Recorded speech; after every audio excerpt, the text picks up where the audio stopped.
কিরে ভাই, বাড়িতে বসে অফিসে যাসনি? না রে ভাই, চাকরিটা চলে গেছে। তোরটাও সরকারি নাকি?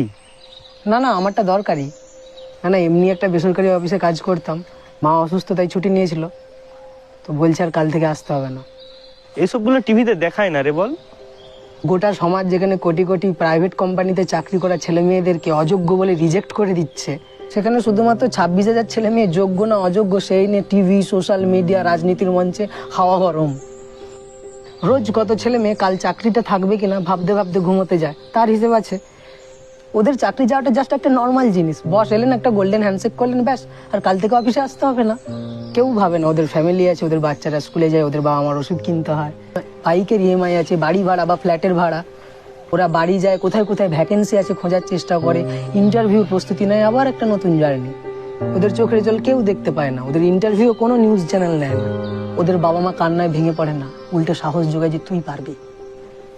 একটা কাজ করতে করতে হঠাৎ অফিস যাওয়া বন্ধ হয়ে গেলে পাড়াতে কানাঘুষো শোনা যায়, দেখ দেখ দেখ, অমুকের চাকরি চলে গেছে, কোম্পানি থেকে তাড়িয়ে দিয়েছে। কেউ কেউ তো দেখালে আবার তোমার মতো জিজ্ঞেসও করে, কি অফিস ছুটি, আজকে চাকরি যাবে না? কিছু কিছু ছেলে মেয়ে তো লজ্জাতে ভয়ে বাড়িতে বলতেই পারে না তার কাজটা চলে গেছে, তাই পার্কে বা ঝিলের ধারে বসে ল্যাপটপে কাজের সন্ধান করতে থাকে। শুধুমাত্র একটা সরকারি চাকরি পায়নি বলে সমাজে এদেরকে অযোগ্য ভাবে একটা ব্যাধি,